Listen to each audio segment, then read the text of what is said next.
Kaya nga, talagang grabe ang agawan ng Senate presidency. Kasi diyan nakasalalay ang mga pwede pang mangyari, di ba? Correct. Kaya si Senator Gatchalian, ginawa lang Senate President, paano yan ngayon? Hindi naman yan marunong ng rules of court. Paano Kaya yan mag-preside dyan? Paano siya magro-rule ng Your Honor, Mr. President, objection. Ground, irrelevant. Paano niya malalaman? Paano? Siyempre, may abogado na naman siyang bubulong. May bubulong sa'yo, yun na lang yun. Paano ka pa nag-Senate President dyan? Nabalitaan mo, I don't know kung nabalitaan mo na kinasuhan or pinapasagot ng ombudsman si Senator Robin Padilla at saka si Senator Alan Peter Cayetano dahil sa... Gwapo si Robin. Dahil gwapo si Robin. Hindi. Dahil what you call this, yung... yung pagtakas ni Bato. Pag tumakas daw si Bato at what you call this, pinigilan nila ang panguhuli or something. Obstruction. Yes. Of justice. So sa akin, parang may mali doon. Kasi una, nung umalis si Senator Bato sa Senate, wala naman daw talaga siyang warrant. Oo, tama. At sinabi rin yung ng NBI at ng DOJ. So, saan ang galing yung... Di ba? Yung obstruction of justice na wala namang tinakasan ng mga Gusto panahon na lang yun. lakasuhan. Ay, by the way, Kati, bago sumagot dyan, nagpapa-thank you po ang Teodoro Luansing College sa Rosario. Okay. Ating mga kaibigan doon sa Batangas sa pagdalo ni Ma'am Mariel Padilla, nag-represent sa kay Senator Robin Padilla as graduation speaker.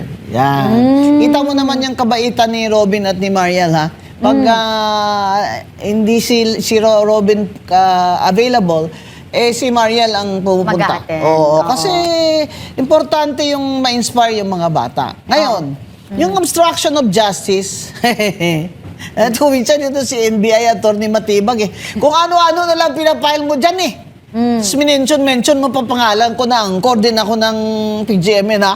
Pag ganyan, baka may crush ka sa akin, ha? Huwag mo akong isunod dyan. Ha? Hindi na kita iti-text. Yan. Ay, si obstruction of justice, dapat ang nangyari dyan, kung totoo yan, habang inaaresto nila si Senator Bato, ay pumipigil si Senator Robin Padilla at si Senate President Cayetano. Yes. Kumbaga ay tinago nila o kaya pinigilan nila yung nagsiserve ng warrant. Exactly. Kaya at that time mismo, nagsabi si BBM, ewan ko lang kung tama yung pag-iisip niya nung sinabi niya na walang warrant. Tapos si Rimulya, DILG Secretary, nagsabi din na walang warrant.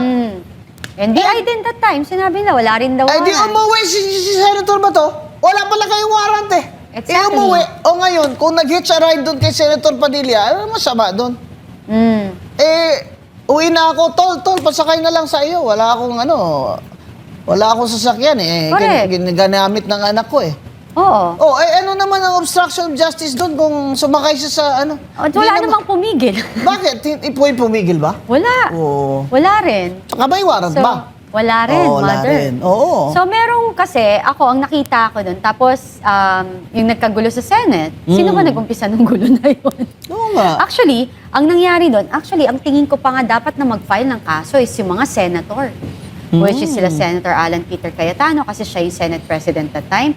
Si Senator Bato, nung pilit siyang hinuhuli ng NBI na walang tamang warrant of arrest na galing sa ICC, yung hawak na pinakita na warrant of arrest ni Trillanes na apparently hindi naman pa dumadaan sa local court para ihain ito. So, yun naman yung nag-cause, yun na nag-trigger ng kaguluhan talaga. Yung pagdating ng NBI doon, tas sinabol si Senator Bato, yun na nag-cause ng kaguluhan. Kahit bali-balik ta rin nyo pa ang kwento o ibahin nyo ang naratibo, doon lahat nag-umpisa yan. Oo naman. Di naman kayo bulag, no? Alam nyo naman na kung sino nag-una ng gulo. Una ng gulo, ang nagsimula doon sa, ito, factual ito, sa pagpasok ng NBI sa Senado. para mag-serve sila kuning-kuning ng warrant nila na Wala namang nag-verify kung may warrant talaga. Hindi nga daw nakita ni Senator Soto eh. Oo, Sinabi diba? lang naman Oo. daw eh. May kopya Yes. pero di naman niya na-verify yun. Oh. Bigyan mo kong kopya. Bakit? Di ba pwedeng i-photoshop yan? Oo, Ang ano ko exactly. lang naman dyan, at ang tapang naman nitong NBI Attorney Matipag, napakalakas ng loob nitong pumasok sa Senado at mag-serve ng warrant.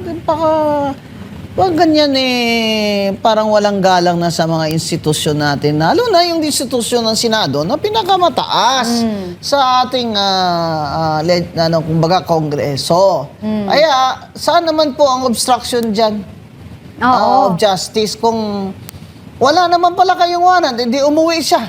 Oh. Ngayon, nag-hitch a ride siya kay Senator Robin Padilla. Obstruction na yon. Correct. Kukulong nyo si Robin Padilla? Naku, dati na po nakulong yan. Tapos,